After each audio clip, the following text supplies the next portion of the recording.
Buenas noches, buenos días y buenas tardes para los que se conectan en diferido. Bienvenidos a este espacio que es por y para ustedes, de entrevistas en vivo a través de Instagram, muy pronto a través de YouTube nuevamente. El tema de hoy, sarcoma e inmunohistoquímica. ¿De qué va? Aquí ya se conectó la doctora Luis, quien es traumatólogo oncólogo. Por esta Judith con Julio Ibarro Obediente.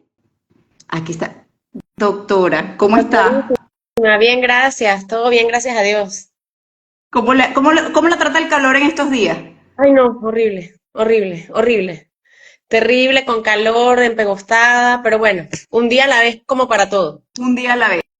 Me encanta eso porque así mismo es. La doctora Marta Elena es una referente a nivel nacional. Ustedes la ven allí, jovencita, bonita, como dice, ay, pero usted tan jovencita, doctora. Mire, pero esa doctora sabe más que un pescado frito a la orilla de la playa con unos tostones playeros. Ella es anatomopatólogo, especialista en tumores musculoesqueléticos y además es, por aquí yo los anoto porque si no se me van a olvidar, es la presidente de la Asociación Venezolana para el Estudio de Tumores Musculoesqueléticos, AVETME, que por cierto tienen una actividad mañana, ¿verdad?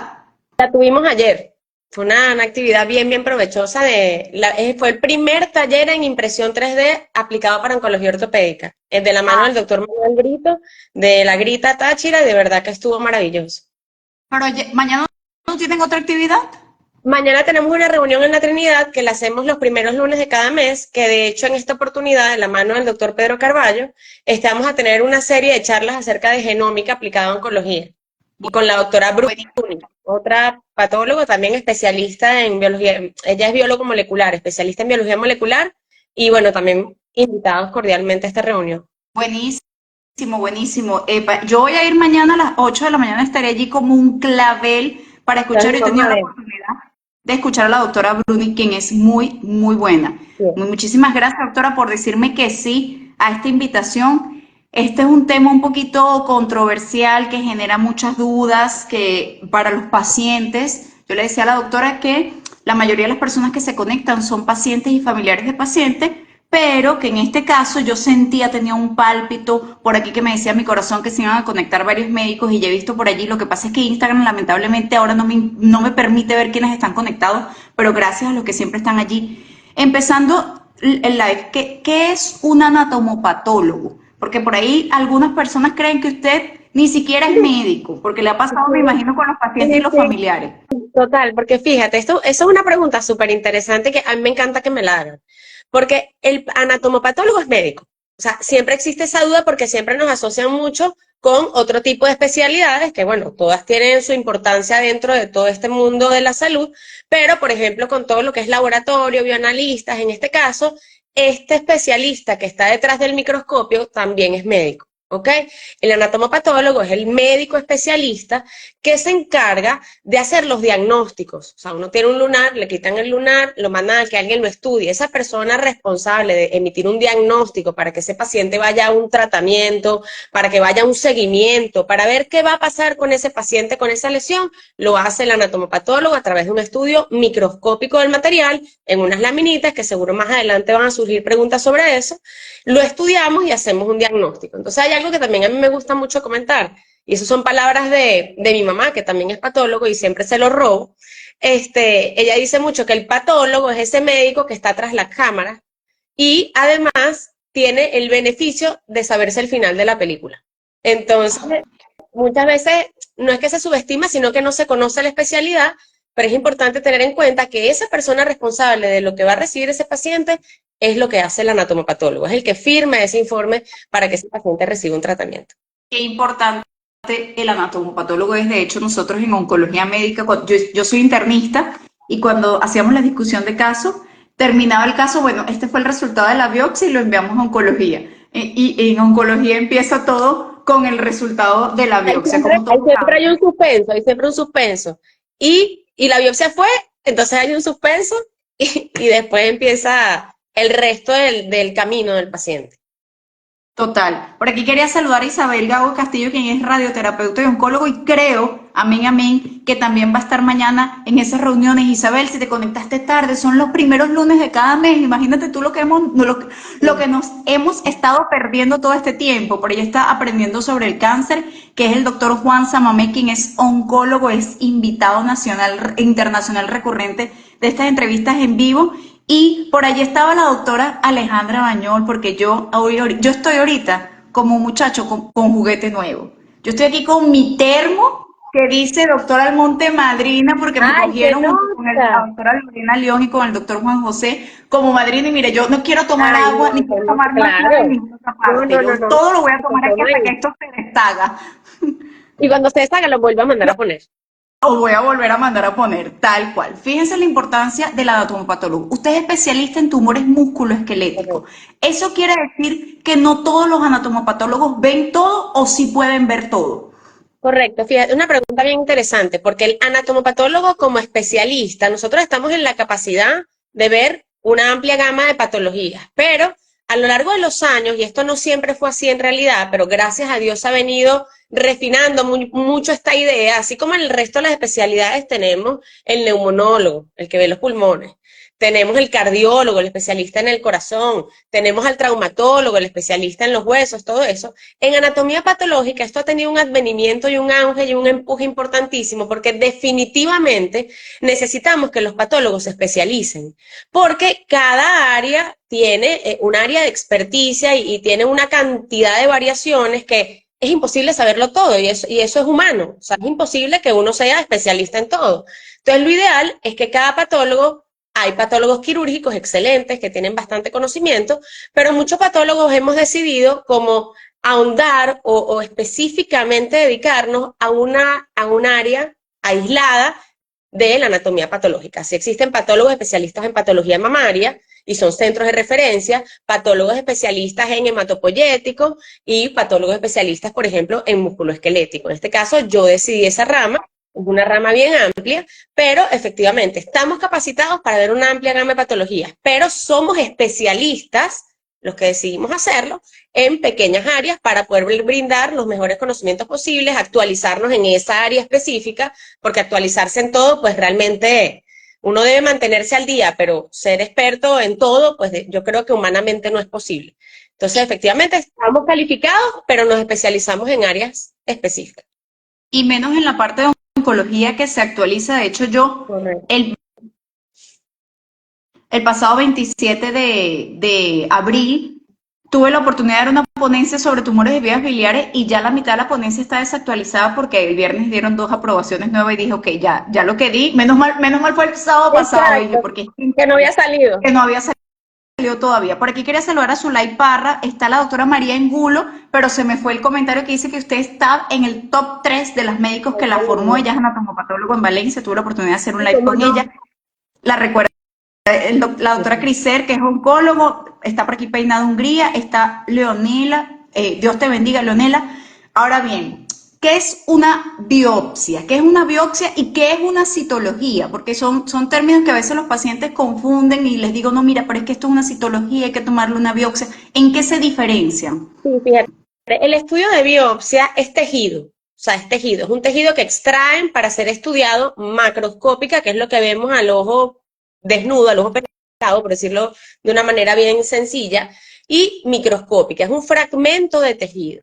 Las citologías generalmente son aspirados o extendidos, donde no vemos arquitectura, o sea, no vemos tejido, sino las células de manera individual y las estudiamos de acuerdo a la morfología de la célula, vemos de acuerdo al fondo, de acuerdo a las células que lo conforman, podemos orientarnos muchas veces de qué se trata, pero ahí por supuesto la información clínica es vital, porque por darte un ejemplo, el epitelio que tenemos en la boca es el mismo epitelio que tenemos en la vagina. Entonces, si uno no tiene ningún tipo de información clínica, como no vemos arquitectura, no vemos el tejido perfectamente, pues se puede confundir. Pero entonces la biopsia es tejido, es un pedacito de algo, un pedacito que incluimos, que eso lo vamos a hablar más adelante, creo, si surge la pregunta y si no la generamos, en un bloque de parafina. Y la citología únicamente genera una lámina y en algunas oportunidades, cuando son líquidos, por ejemplo, podemos obtener pequeños bloquecitos que llamamos bloques celulares, que bueno, es un proceso más adelante, pero no vemos arquitectura. El estudio citológico es un estudio de la célula, así como dice, citología viene de célula y estudiamos en la morfología de la célula. La biopsia estudiamos arquitectura y células. Es muy importante, por eso que le digo en ocasiones a los pacientes que a veces pasa que solo tienen una citología y les digo, pero es que necesitamos una biopsia. Y me dice, sí, doctora, pero es que la citología ya dice que hay algo malo allí, pero no es suficiente. Fíjense cómo la doctora necesita material para poder evaluar y para poder en ocasiones hacer el estudio que de hecho es el motivo de este live, de qué es una inmunohistoquímica, de qué va una inmunohistoquímica. La inmunistoquímica es un estudio especializado, es un estudio adicional a la biopsia. O sea, no podemos hacer inmunistoquímica, como ya lo comentaste, si no tenemos una biopsia anterior. ¿Por qué? Porque la inmunistoquímica se hace a partir de ese bloquecito de parafina. Cuando le quitan al paciente algún tipo de lesión, hablemos del lunar, una lesión de partes blandas, que es el motivo del live, ok, tiene un tumor en el muslo y le sacaron un pedacito de tejido. Eso va al laboratorio de anatomía patológica, el patólogo lo ve, hace un examen macroscópico, ve que está viendo y lo describe. Esto es un fragmento así, mide tanto. Eso va a un procesamiento, ¿ok? A un procesador de tejidos que pasa por una cantidad de solventes y se obtiene un bloque de parafina. A partir de ese bloque de parafina, hacemos la biopsia para ver primero de qué se trata y es cuando tiene cabida el estudio de inmunistoquímica, porque el estudio de inmunistoquímica va a ser algo complementario a la biopsia, nunca va a estar divorciado. Y el tema de la inmunistoquímica es bien interesante porque, y a mí me encanta que toques este punto, porque empieza el tema de quién indica la inmunistoquímica. Si estamos hablando que es un estudio complementario, o sea, muchas veces el oncólogo médico necesita determinados anticuerpos, perfecto, y se indican. Pero muchas veces el que indica el estudio de inmunistoquímica es el patólogo porque la necesita para hacer el diagnóstico, porque es un estudio complementario. En la biopsia hay una neoplasia, así asado, pero no estamos claros de la histogénesis y necesitamos la inmunistoquímica, que es un estudio que nos va a ayudar a determinar de dónde viene ese tumor. ¿Cuál es la histogénesis? ¿Cuál es la célula que lo produce? ¿Cuál es el origen de ese tumor? Eso es lo que nos va a ayudar la inmunistoquímica. En el caso diagnóstico, la inmunistoquímica también tiene un valor pronóstico, terapéutico, predictivo, pero siempre de la mano del equipo de trabajo. El patólogo lo indica como necesidad para complementar o para culminar el diagnóstico. Muchas veces recibimos ustedes, por supuesto, indicaciones por dar un ejemplo. Yo necesito que este paciente le haga PDL1. Bueno, para recibir tratamiento porque es algo específico. Queremos saber si ese paciente es susceptible a recibir inmunoterapia. Y eso lo indica el oncólogo. Pero a efectos diagnósticos es una decisión del patólogo.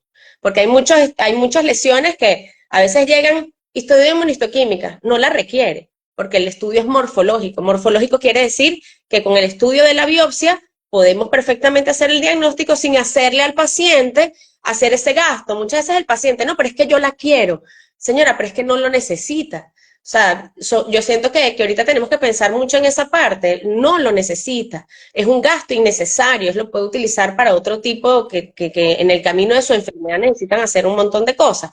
Pero la inmunistoquímica no es imprescindible siempre. Hay casos seleccionados donde la inmunistoquímica se requiere para hacer un diagnóstico acertado. Importantísimo eso que acaba de mencionar, porque el tumor más común en las mujeres es el cáncer de mama. Y en ocasiones, las pacientes con cáncer de mama me refieren a otros pacientes y me dicen, doctora, él ya tiene la biopsia porque saben y han escuchado que lo primero que pido es la biopsia, pero no le hicieron inmunistoquímica. Yo le digo, no, pero es que no la necesita. Pero doctora, usted a mí cuando me trató me dijo que sin la inmunistoquímica no me podía decir. Y yo le digo, ya va, porque son patologías distintas. Una cosa es el cáncer de mama, que sí requerimos la inmunistoquímica, y de hecho tengo un video entero de la inmunistoquímica en cáncer de mama, que es eso que sale en internet, triple negativo, hormonal, HER2 positivo, todo eso lo explico allí, pero hay tumores en que no se necesita. Particularmente en el tema de hoy, que ya lo vamos a abordar, que son los sarcomas, sí son súper necesarios. Y esa inmunistoquímica, porque los pacientes, claro, obviamente, si tú desconoces tu reclamo, entonces el paciente me dice, doctora Naguara, tanto tiempo que tardó esa biopsia y ahora me va a pedir ese estudio que tardamos. ¿Por qué tarda la inmunistoquímica? Porque es un estudio que no se puede hacer de manera rápida. Fíjense, bueno, primero la biopsia tiene su proceso, porque como les comenté ahorita, estamos hablando que el tiempo empieza desde que el frasquito llega al stand del laboratorio, hasta que llega la secretaria. Eso pasa, obviamente, al estudio macroscópico, se ve, se describe, hace todo este proceso de los solventes, que es un proceso bastante largo. Posteriormente pasa a las manos de los técnicos, hay que tener un bloque bien hecho, con una buena parafina, hacer unos cortes milimetrados, pasa por un baño de flotación, se hace la lámina histológica, de ahí va el patólogo. Hay casos que salen muy fácil, que uno los ve y bueno, listo, pero hay casos que no. Y yo siempre, y esto se lo digo siempre a mis pacientes, acuérdense que en anatomía patológica, cuando usted lleva ese frasquito, usted no es un frasquito, usted es un paciente. Entonces uno tiene no que ver el frasquito ni lo que tengo en la lámina, sino hacer contextualizar al paciente. Entonces el patólogo tiene la responsabilidad de recabar toda la información para poder dar un diagnóstico acertado. Y hay casos que no salen así por así, sino que hay que estudiar, hay que revisar y eso requiere tiempo. Y siempre se los digo, esto es una carrera de certeza y no de velocidad. Eso es en cuanto a la biopsia. ¿Qué pasa con la inmunistoquímica? Primero necesitamos hacer este estudio de la biopsia porque en caso de requerir la inmunistoquímica quiere decir que es un caso que ya tiene cierta complejidad. Si es una inmunistoquímica para diagnóstico, ¿ok? Entonces, ¿qué pasa con la inmunistoquímica? La inmunistoquímica es una herramienta maravillosa, es una herramienta, o sea, es una de las mejores cosas que le ha pasado a la anatomía patológica. Pero ojo, cuidado, porque la inmunistoquímica depende de su interpretación. Eso es algo fundamental. No es lo mismo decir un marcador positivo a decir es positivo en la membrana, es positivo en el núcleo, es positivo, porque la interpretación es básica para dar una correcta interpretación del estudio. Entonces, la inmunistoquímica va a depender de lo que vimos en la biopsia.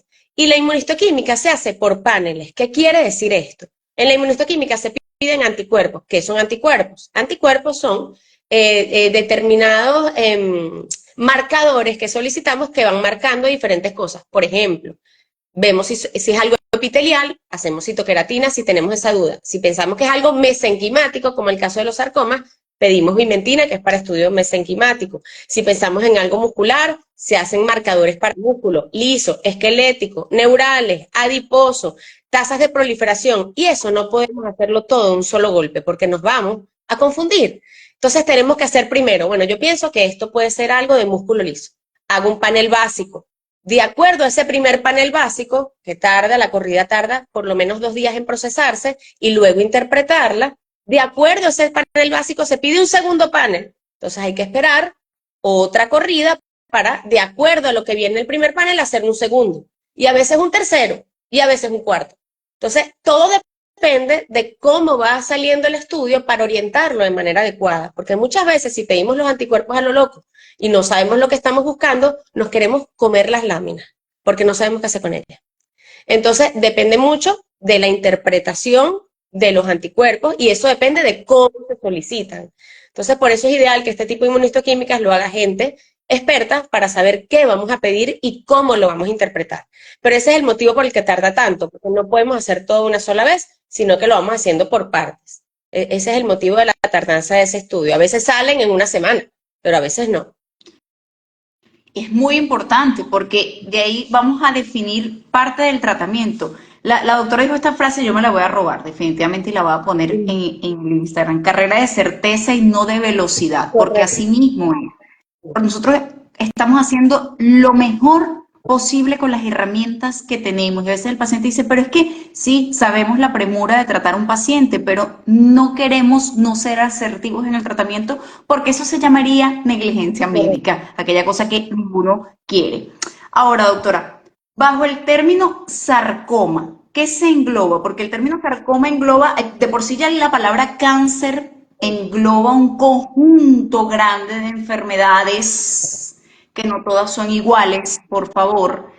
La vitamina C cura el cáncer como si todos fueran iguales. Un mismo tratamiento no cura el asma, la diabetes, la hipertensión, el Alzheimer. Y sí, y la adicción al alcohol y a las drogas, no, no es así. Bajo el término sarcomas, ¿a qué se refiere? Los sarcomas son todos aquellos tumores malignos derivados de tejido mesenquimático. ¿Cuál es el tejido mesenquimático? Es todo el tejido de sostén no visceral del cuerpo, o sea, lo que no es órgano. Estamos hablando de tejido adiposo, tejido neural, tejido vascular, tejido muscular, liso y esquelético, muscular ya lo mencionamos, todo lo que sea tejido de soporte del órgano, tejido conectivo, tejido fibroblástico y miofibroblástico, creo que ahí está englobados todos. Y de hecho hay un grupo dentro de los tumores de partes blandas que son tan extensos que hay un grupo de origen incierto, o sea, que no se sabe de dónde salen. Pero básicamente todo tumor maligno originado de tejido mesenquimático. Y el tejido mesenquimático es todo aquel tejido de sostén, no visceral. Sin embargo, sabemos, hoy en día se sabe, que hay sarcomas viscerales, o sea, hay sarcomas propios primarios del hígado, hay sarcomas primarios de la mama, ¿ok? Pero en líneas generales y muy Que no genéricamente, son, que los sarcomas de por sí son muy poco frecuentes. sí, es el 1% de mortalidad por cáncer o sea, es poco frecuente y son muchos. Entonces, eso busca que uno tenga que dedicarse a ellos, bueno, porque tiene que manejar material. Yo creo que en anatomía patológica mucho uno lee, uno estudia, pero definitivamente la experiencia te la da el volumen. Te la da el ver, el estudiar, el tener casos raros, por eso, bueno, a mí muchas veces me pasa que, bueno, ay, Marta, disculpa, ¿será que te puedo consultar un caso? Y yo, no, disculpa, no, gracias. Porque mientras uno más ve, realmente uno tiene más herramientas y la anatomía patológica es muy visual. Uno lo ve y uno dice, cónchale, esto lo he visto, y lo busca y lo revisa y estudiarlo es más fácil. Pero sí, es muy poco, gracias a Dios, son muy poco frecuentes. Y es importante saber también que no hay solo sarcomas en tejidos blandos, sino sarcomas óseos, ¿ok? Que son los sarcomas que se originan en el hueso. Igualmente, bueno, es un tejido de origen mesenquimal. Por ahí está conectado Onco Caracas, que es el doctor José Manuel García. El doctor José Manuel García, él es una persona muy inteligente. No solo es cirujano oncólogo, es profesor de la Universidad Central de Venezuela, está en la parte dedicada a ginecología oncológica. Mire, es un hombre visionario. Increíble con su esposa Armari, que es imagenólogo. Gracias por conectarte, José Manuel. Ay, En la bienvenido. clasificación, sí, yo le dije, doctora, que se iban a conectar varios médicos porque Hay yo, bastantes médicos por ahí. sí, lamentablemente no puedo revisar quiénes están conectados, pero cuando los No, agarro, yo cuando no me tengo idea. sí, porque bueno, Instagram es mágico cada día. En la clasificación anatomopatológica, ¿cómo cuántos existen? Sarcomas, ya ahorita para la última clasificación estamos alrededor de 55 tipos de sarcoma. Y cuando hablamos Casi. de, sí, no, o sea, más o menos. O sea, estamos hablando de un aproximado. Cuando uno lee la literatura, hay gente que habla de 70, hablan de 60, pero más o menos el promedio estándar en todas las publicaciones, metaanálisis, son 55 tipos de sarcomas. Y si hablamos de lesiones de tejidos blandos benignas, incluyen lesiones que parecen sarcoma, estamos hablando de más de 150 tipos de lesiones. O sea, es una patología bien amplia. Por ejemplo, uno ve en mama, por decir algo, tenemos el carcinoma ductal, el lobulillar y las variantes especiales. En pulmón también la cosa es bastante reducida con otro tipo de origen, pero sarcomas son muchísimos. Claro, los frecuentes, también dentro de los frecuentes tenemos un grupito como de 10, que son los que generalmente vemos, pero hay que considerar todas esas variantes raras porque se ven. Claro, por aquí, mire, por aquí le comentan, por aquí Cristina Pastrán, anatomopatólogo Ay, en la tan isla de bello, Margarita. Que, ay, qué fino, viste, la doctora trasciende tan más lindo. allá de carácter. Sí, sí, una ¿La gran conoces? amiga. Sí, como Ah, no, ok. gran amiga, le tengo muchísimo cariño. Qué lindo, qué lindo, qué lindo. Gracias por conectarse. Entonces, fíjense, una vez a mí me hicieron una entrevista y me preguntaron cuál era el tumor más difícil de tratar. Y yo les comenté que el tumor, mientras menos común es un tumor, más difícil es de tratar porque nosotros, los médicos reales, no los que tienen el cosito aquí con el lorito aquí, hacemos medicina basada en evidencia científica.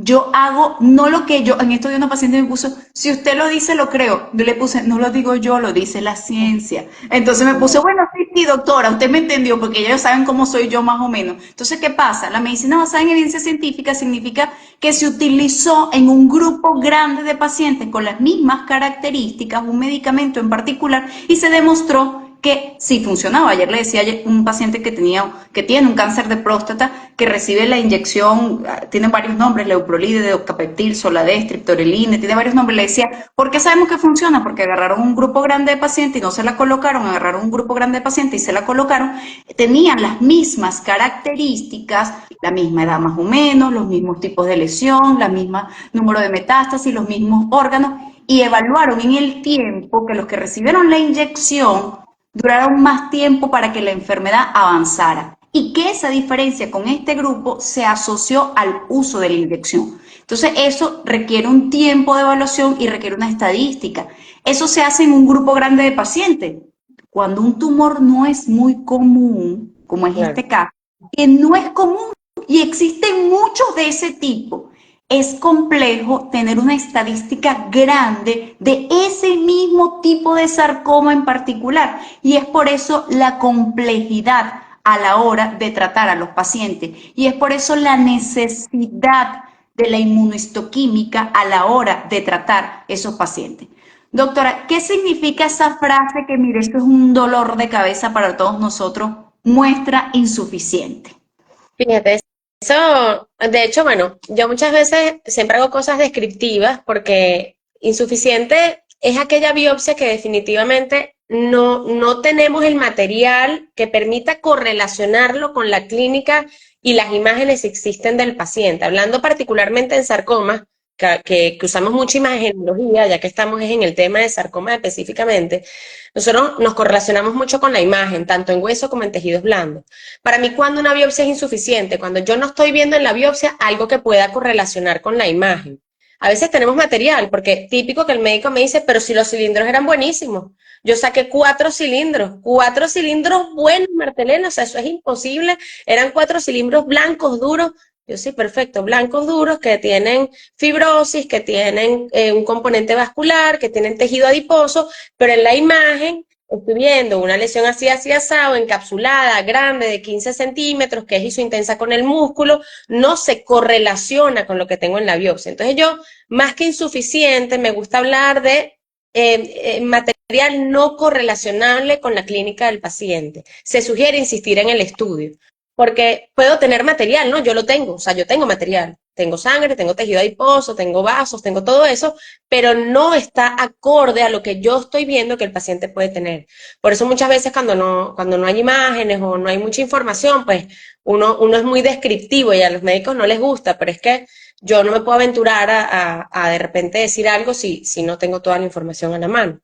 Ya la doctora ha dicho en 3 oportunidades la importancia de el informe médico. Usted, allá que hay varios médicos allí y hay pacientes conectados, usted podría mencionar lo importante que es para usted saber de qué va el paciente, cómo fue la Sí. clínica, qué es lo que Todo, o tiene, sea, qué es que tamaño. cuándo empezó, o sea, qué edad tiene, cuándo empezó, que tiene algún antecedente importante, porque mira, de hecho hay un caso súper interesante que yo tengo por ahí, que era un sarcoma óseo, bueno, me parecía un sarcoma vascular, tal que, bueno, yo concluí el caso y me parecía así, un sarcoma vascular y tal. Y yo, conchale, después, pero él no tenía ningún antecedente. Sí, él tuvo un sarcoma de Kaposi, pero no fue no fue muy relevante. Como yo les comentaba a los muchachos, toda esta información es relevante. Todas esas cosas se tienen que saber. O sea, el informe médico tiene que traer edad, tiene que traer tiempo de evolución, tiene que traer si el muchacho o el paciente tiene algo en la familia, algo que la familia tiene y nosotros de repente no le dan importancia, de repente nosotros al ver todo el caso sí tiene importancia. Eso en cuánto tiempo creció, es nuevo, es viejo, el paciente perdió peso y ahora es que se lo nota. Todas esas cosas son importantes porque acuérdense que nosotros intentamos reunir toda la información para dar el final de la película y ese paciente pueda ir bueno, a todo lo que tiene que ir posterior al diagnóstico.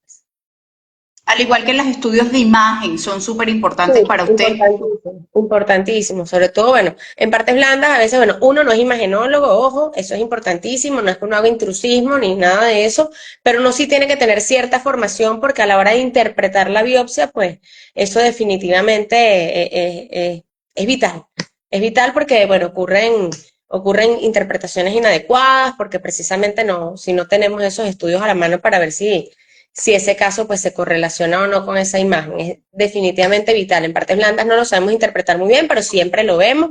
Y sí, a veces sabemos, mira, esto tiene una densidad parecida al músculo, no, mira, esto es una densidad grasa, si es grasa es homogéneo, de repente si es un liposarcoma es bien diferenciado. Y en hueso sí nos orientamos muchísimo. O sea, en hueso el 90% de la información nos la da la imagen.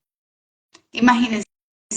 Por eso, aquí sí, esto es algo reiterativo que menciono en mis lives. A todos los pacientes les emito un informe en cada consulta médica que el técnico de la impresora, no está por allí porque él a veces se conecta y me apoya, me dijo, no puede ser que hayas impreso tantas hojas, pero por Dios, en tan poquitos meses. Y yo le digo, porque es que todos los pacientes míos tienen que tener su informe, No, porque no sus saben informes son cómo una maravilla. vaya a necesitar la información médica, no solo el anatomopatólogo, el neumonólogo, el cardiólogo, el odontólogo, el nutricionista, a la hora de una emergencia médica. Yo sé que la gente sale corriendo y no está viendo es nada, pero la carpeta con lo mínimo necesario, el informe, el último informe, además que le ahorra tiempo, porque si un paciente llega a una emergencia y el médico no sabe, y con los nervios, los familiares no saben cómo expresar qué es lo que tiene, qué quimio recibió, cuántos ciclos, usted mire, no sé nada, aquí está escrito todo. Allí por eso orienta muchísimo.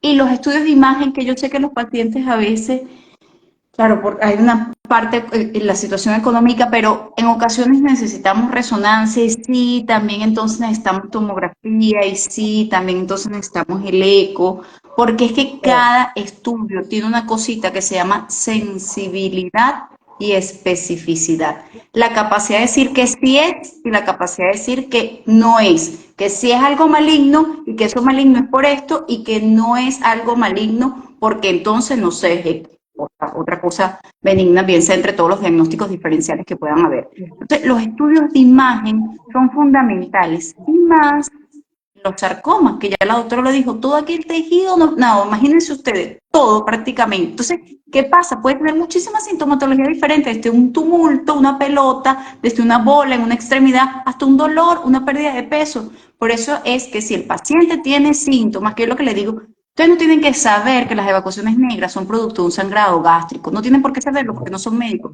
pero no es normal evacuar negro. Pero tienen que saber que una pelota puede ser un sarcoma, pero no es normal tener una pelota. Así que vaya al médico. Usted estaba mencionando que los bloques y las láminas. ¿Qué es eso? ¿Qué son los bloques y qué son las láminas? ¿Cómo se identifican? Porque en ocasiones el paciente cuando le digo, no es que este no es tuyo. Claro que sí, porque me mira que esto no es tuyo. ¿Y por qué es tan importante que los pacientes lo conserven? Correcto, sí. Los bloques de parafina es lo que se obtiene, como les comenté, una vez que uno hace el estudio macroscópico, que llega el pedacito y uno lo ve en una tabla y lo examina y lo corta, uno lo incluye en unos caseticos, son tal cual, unas cajitas, pues que uno los incluye en el procesamiento, en el procesador de tejido, y finalmente en parafina, eso se emparafina y se hace un taquito de parafina, como digamos, ojo, como la parafina de las velas, pero no es parafina de velas, es una parafina específica para los laboratorios de anatomía patológica que tiene ciertos requerimientos y se hacen en cierta temperatura, y se obtienen esos bloquecitos a partir de los cuales se cortan y sacamos las láminas. Entonces, todo paciente tiene por cada bloque una lámina. De los bloques podemos sacar más láminas. Y la lámina, pues si está solita, una vez que esa lámina se parte, se pierde, pues se perdió. Pero el bloque es fundamental que el paciente lo conserve, ¿ok? Es fundamental porque esa es su historia. Ahí está su pedacito. Y eso va casado con una boleta de solicitud que la manda el médico con toda la información que necesitamos para evaluar el caso, y generalmente en los laboratorios los identificamos con un número de identificación. Es como la cédula del paciente. ¿Ok? Eso entra bajo el número 3 y entonces la boleta tiene el 3, el bloque de parafina tiene el número 3, la lámina tiene el número 3.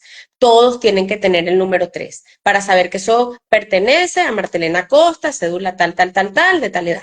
Entonces es importantísimo a la hora de eso, que nos piden una segunda opinión o algo, uno cotejar con el informe de anatomía patológica de afuera, que esos números todos concuerden para tener la certeza que es de ese paciente.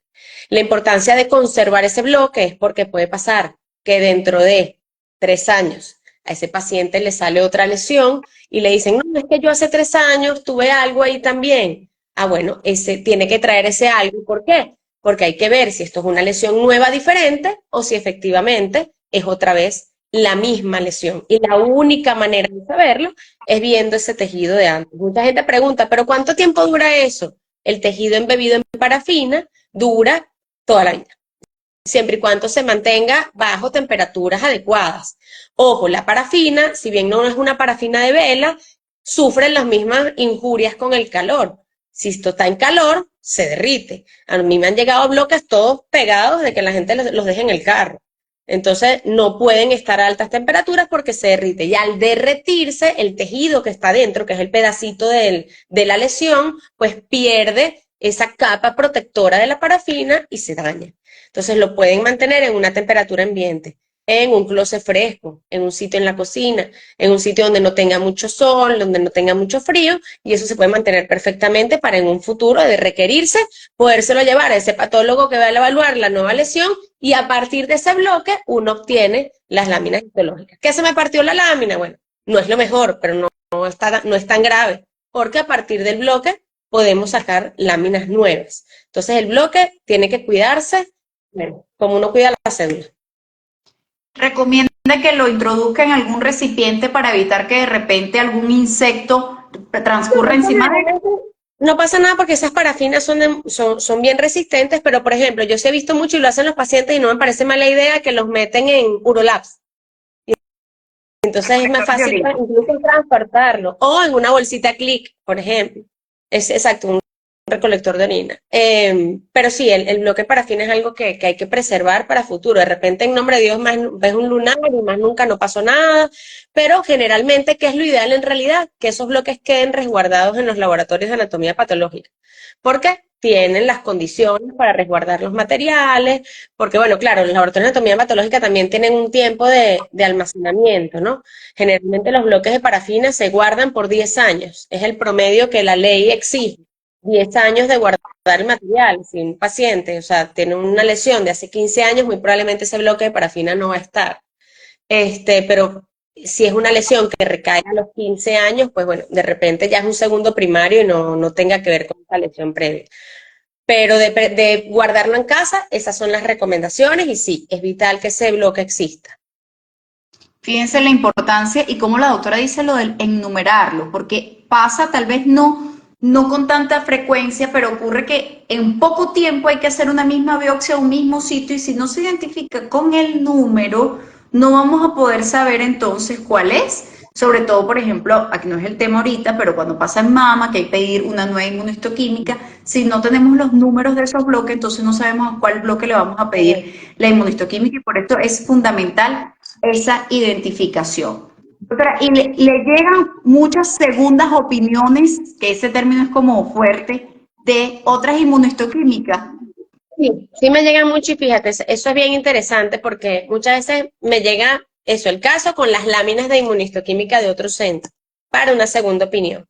Pero la inmunistoquímica, como les comenté, que es un estudio adicional y se hace a partir de la biopsia, uno no puede realizar, voy a intentar ser lo más clara posible, uno puede hacer una segunda opinión de una biopsia, porque uno tiene el bloque y uno puede cortarlo y uno corta su lámina, en tal caso que la lámina de la calle tenga defectos de tinción o lo que sea, uno lo puede resolver y hacer la tinción correcta y cortarlo más fino y todo eso, ¿no? Lo que sí no podemos resolver es una mala fijación, eso es importante. Material una vez que sale y se fija en formol, La siguiente pregunta. bueno, de hecho viene importante porque muchas veces quieren una segunda opinión, pero si el material fue mal fijado desde un inicio, ahí no hay segunda opinión que valga, porque si el material no estaba en buenas condiciones inicialmente, pues es difícil emitir una opinión que realmente uno se sienta tranquilo y cómodo con la opinión que va a dar. Entonces, uno puede hacer una segunda opinión de una biopsia, porque puede cortar el bloque. Pero una inmunohistoquímica es una corrida, como hablábamos previamente. Esos son muchos casos que se corren y se hacen controles para saber que los anticuerpos están bien realizados. ¿Qué quiero decir con controles? Por ejemplo, yo voy a hacer una actina músculo liso, que es un anticuerpo para músculo liso. Yo pongo en esa lámina, particularmente en nuestro laboratorio, lo hacemos por lámina. Hay laboratorios que hacen controles por corrida, nosotros lo hacemos por lámina. Entonces, yo pongo en la lámina algo que sé que es positivo. O sea, que yo sepa, pongo un musculito ahí y sé que eso marca. Entonces, si el control me es positivo y el caso no marca, yo tengo la tranquilidad que está bien hecho. Porque tengo un control, tengo algo que me dice que sí, que está bien hecho. Si el control no da, Control interno de usted. ahí, o sea, interno en la lámina, o sea, pero va aparte, es un tejido aparte que ponemos. Entonces, si el caso es negativo y el control no da, eso no está bien hecho. Entonces, si a mí me llega una inmunistoquímica de la calle que no tiene controles en la lámina porque ese laboratorio lo hace en aparte, yo no puedo dar una segunda opinión porque no sé cómo fue el procedimiento. O sea, lo que va a hacer es interpretar esas láminas y eso no está bien porque no estoy evaluando la corrida. No tengo la certeza de que el procedimiento fue hecho de la manera correcta. Entonces, ese es el motivo por el que cuando quieren una inmunistoquímica hay que volverla a hacer. muchos pacientes, pero ya a mí me lo hicieron, yo sí, yo lo entiendo, pero yo necesito hacer esa inmunistoquímica bajo los estándares de este laboratorio que sé que, bueno, que es una inmunistoquímica pues que lleva todo lo que tiene que llevar, por decirlo de alguna manera. Entonces, las inmunistoquímicas no podemos emitir nosotras no emitimos segundas opiniones de inmunistoquímica por ese motivo. Si hay dudas con la inmunistoquímica, hay que volverla a realizar. Y sí Importantísimo. recibimos muchísimos casos de segunda opinión.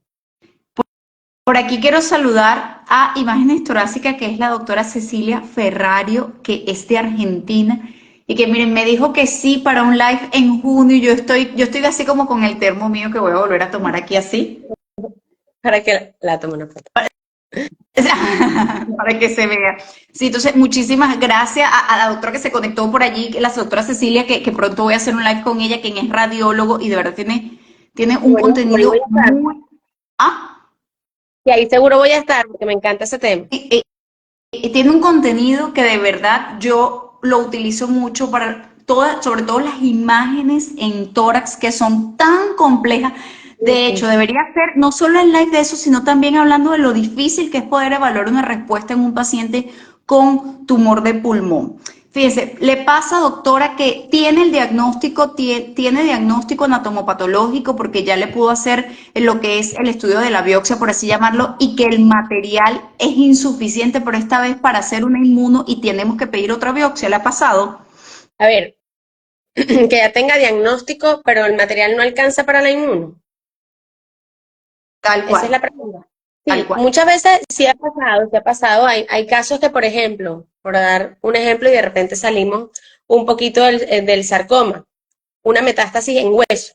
Bueno, hay unas células que no van ahí, que para mí entonces, es cuando salen los diagnósticos de sugestivo o compatible, que a la gente no le gusta, pero es que de repente no tenemos todo el material necesario, pero muy probablemente con la correlación de la imagen, la edad del paciente, por ejemplo, es una paciente que tuvo un cáncer de mama hace 4 años, tiene ahorita una lesión que tiene en el hueso, que es una lesión mixta, que es áreas líticas, áreas con formación de hueso, la edad, y uno dice, bueno, esto muy probablemente sea una metástasis, pero el material no es suficiente para poder proseguir con el estudio de inmunistoquímica. ¿Por qué? Porque como lo dije previamente, la biopsia es el punto de partida, pero en la inmunistoquímica volvemos a rebanar ese bloque. Y al hacer cortes, eso es como un lápiz cuando uno le saca punta, igualito. Mientras más cortes se hacen, el tejido se va desgastando. Entonces, si ya en la biopsia estamos viendo que hay poco, yo no le puedo garantizar a ese paciente, o sea, que pague ese estudio, que además es un estudio costoso, que entonces lo pague y después cortando, ay, mire, ¿sabe qué? No alcanzó.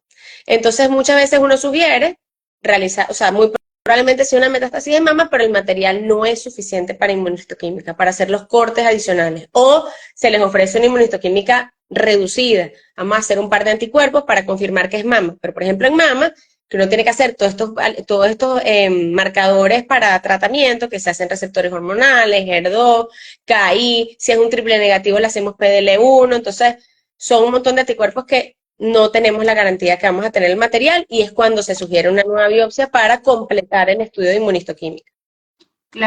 Claro que sí. Por aquí quería saludar a varias personas, a Judy Capella, Doris Márquez, Cris Corichacón, a Norvis Guaita, no sé si todavía está conectado el doctor Luis Fagunde, quien es cirujano oncólogo especialista en el área de cabeza y cuello, a Greida Bracamonte, a Miliani, que es la hija de Maibé, a Yolimar, a Mileide, a Beatriz Turmero, Vanessa Belkis, a Dayek Colina.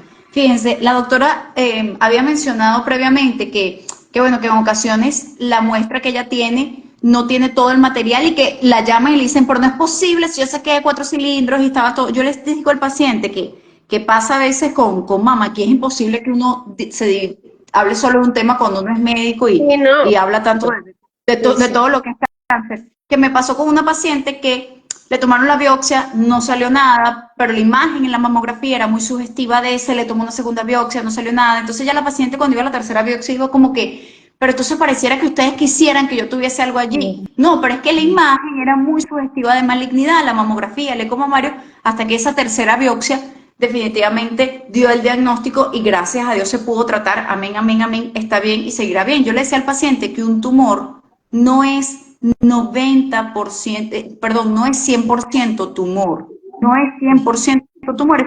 Eso es como que el paciente se queda, pero ¿cómo que un tumor no es 100% tumor? ¿De qué otras cosas se puede componer? Y sabemos que este porcentaje varía con los diferentes tumores, Sí, con sarcoma, con páncreas, con mama. ¿De qué otros componentes existen dentro de un tumor? sí, Que fíjate, y microscópicamente la doctora los puede ver. correcto, ¿no? Y fíjate que en partes blandas particularmente pasa algo bien interesante. En los tumores de partes blandas, en los sarcomas, está el sarcoma y ellos hacen algo que se llama la zona periférica reactiva. Alrededor del tumor se hace como un área que es respuesta del tejido blando adyacente que hace, si bien no son tumores encapsulados, pero hacen una zona periférica reactiva que es como, no es una cápsula, pero es como una delimitación del tejido blando en respuesta a la injuria del sarcoma. Entonces, a veces en la imagen vemos que es un tumor de 15 centímetros, pero cuando hacen la resección, no, el tumor medía 10, pero es por esa zona periférica, o sea, no es todo tumor. Y es por eso que en los sarcomas de tejidos blandos, eso también es un tema súper discutido, los márgenes generalmente que se solicitan, de acuerdo a cada escuela y de acuerdo a cada tumor, pero en general requerimos márgenes no menores de 2 centímetros, precisamente porque muchas veces en las imágenes no sabemos dónde empieza y dónde termina. Eso es así. Y además, los tumores dentro de esto, hablamos de periférico, y los tumores dentro del tumor, muchas veces hacen lo que se llama reacción desmoplásica, ¿ok? Que es también la respuesta del tejido a ese tumor, y eso es fibrosis. Muchas veces vienen, cuando toman la biopsia, viene la aguja, ok, entra el tumor, pero de repente en esa zona no hay tanta población tumoral, hay tumores muy escleróticos, y cae en una zona de esclerosis, o tumores extensamente necróticos. ¿Qué es la necrosis? Es la muerte del tumor. Pasa mucho en tumores grandes o tumores muy agresivos, que la muerte celular es a lo loco y son tumores muy proliferativos, y esas áreas de necrosis no se ve el tumor. Sabemos en necrosis, tejido muerto. La necrosis es tejido muerto. Entonces sí, eran 3 cilindros, pero 3 cilindros de un área necrótica. Y de ahí la importancia que esas biopsias se hagan bajo guía de imagen, para evitar esas áreas de necrosis y poder caer en senos del tumor. Pero que vemos entonces en el tumor, vemos necrosis, vemos esclerosis, que es reacción desmoplásica del tumor, áreas de componente inflamatorio, denso, dependiendo del tipo de tumor, y en el caso de los sarcomas, esa zona periférica reactiva que de hecho a veces dificulta mucho el acceso al tumor. Imagínense lo importante que yo siempre les digo a los pacientes. Por eso es que un tumor no es 100% tumor y ni hablar de la heterogeneidad que existe dentro de las metástasis y dentro del tumor primario y las metástasis. Porque los tumores, al igual que todas las especies vivas, mutan para subsistir, mutan en el paso del tiempo. Y por ello es que en ocasiones pedimos otra vez otra biopsia y por eso que en ocasiones pedimos otra vez otra inmuno, porque cuando un paciente tiene una nueva pelota, uno dice, ya va, ven acá, ¿esta pelota es la misma o es otra nueva distinta? Porque eso puede Correcto. pasar, puede ser otra Y nueva fíjate distinta. que, y qué interesante eso, y volvemos a lo que estábamos hablando hace rato de guardar el bloque y tener el bloque. En un paciente oncológico es bueno que el paciente siempre guarde su bloque. Y fíjate qué interesante lo que dices, porque muchas veces en la metástasis, el mismo tumor por adaptabilidad, por poder sobrevivir, cuando ellos metastizan, el patrón inmunistoquímico cambia. Cambia. O sea, de verdad, a veces yo he tenido casos de un tumor, por decirte algo, un leiomiosarcoma. La señora tuvo un leiomiosarcoma hace 4 años en el muslo, ahorita tiene una lesión en vértebra. Resulta que ese tumor inicial marcaba todo perfecto, marcaba actina, marcaba desmina, marcaba H. caldesmón, un KI tal y un P53 difuso. Pero entonces ahorita tiene una lesión en vértebra. Ahí está también los ojos de la evaluación morfológica. Oye, morfológicamente es igualito. Esto debe ser una metástasis. Cuando hago la inmuno, el tumor metastásico ahorita no me está dando desmina. ¿Yo qué voy a decir? Que eso no es una metástasis. Es una metástasis. Morfológicamente son iguales, ¿ok? Pero ¿qué está pasando? El tumor por adaptabilidad. Entonces, si yo no tengo esa historia previa, de repente uno empieza, bueno, sarcoma alto grado con diferenciación miógena, no sé qué, y se vuelve todo un pastel. Pero si yo tengo ese antecedente, yo digo, no, mira, esto es un leiomiosarcoma que por desdiferenciación, por adaptabilidad del tumor, perdió el marcaje a desmina. Y eso pasa.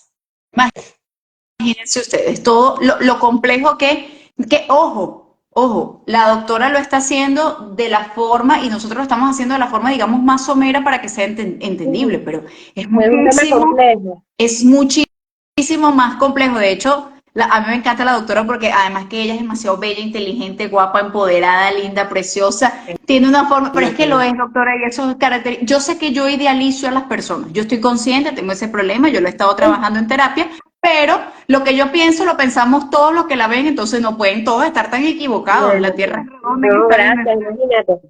Gracias, y yo creo que el punto es que, bueno, uno hace lo que le gusta también, entonces eso también ayuda bastante a que uno se sienta un poquito cómodo con el tema.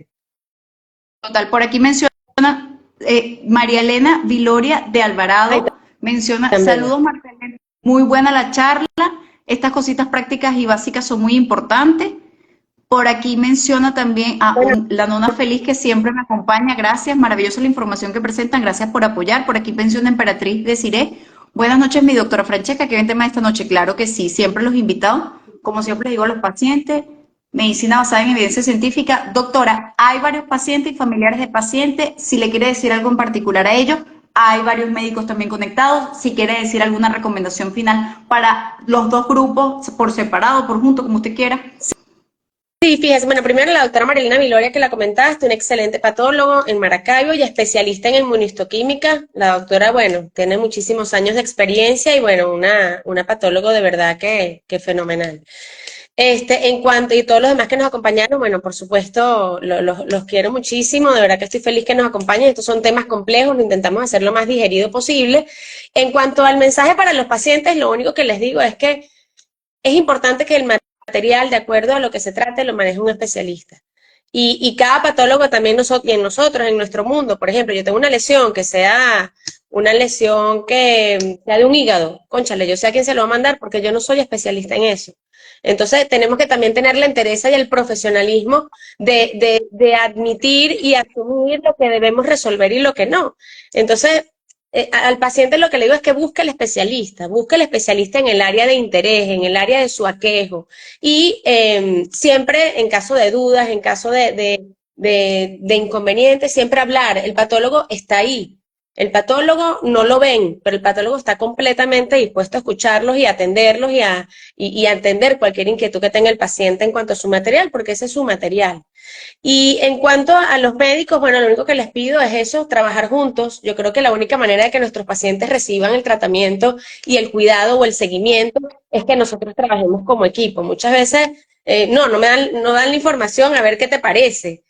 No, o sea, es un paciente que está buscando nuestra ayuda y la única manera que nosotros le demos nuestra ayuda es brindándonos toda la información como equipo de trabajo. A mí me encanta trabajar, yo tengo un equipo de trabajo muy bueno y siento esa es nuestra virtud, que trabajamos en pro del paciente, o sea, siempre nuestro fin y nuestra meta es que el paciente reciba el tratamiento que tiene que recibir y no lo va a lograr si nosotros no trabajamos en equipo, es lo único que puedo añadir. Buenísimo eso que menciona. Por ahí, de hecho, están preguntando por un especialista. ¿Dónde podrían usted ubicarla de repente? Porque, claro, la doctora es anatomopatólogo. Ella no se va a sentar con ustedes a pasar la consulta porque ella es anatomopatólogo. Ella se va a agarrar todos esos bloques y esas láminas. ¿Dónde Eso la me pueden pasa conseguir? mucho. Me dice, ¿dónde pasa consulta? Fíjate, yo no paso consulta, pero hay pacientes que quieren hablar con uno, como lo comenté, y se atienden. O sea, el paciente que quiera ser atendido por el patólogo, claro, el patólogo no tiene horarios de consulta, pero usted dice, mira, por favor, diga a la patóloga que yo quiero hablar con ella y con muchísimo gusto. Yo estoy en la clínica Leopoldo Guerrevera, en el piso 3, en el laboratorio Marín, consultorio 307. Este, todos los días estamos ahí. Y nada, es cuestión de cualquier cosa, podemos, el Instagram del laboratorio es labmarin.ccs y por ahí, bueno, cualquier inquietud en cuanto a material y eso, pero insisto, no tengo consulta, pero atiendo al paciente que quiera ser atendido sin ningún tipo de problema. Yo entrevisto a los pacientes cada vez que quieren hablar con uno, de hecho muchas veces lo cito yo.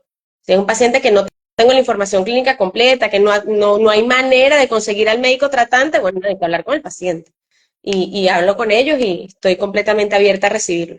Me consta lo preocupada y lo dedicada que es la doctora con sus pacientes.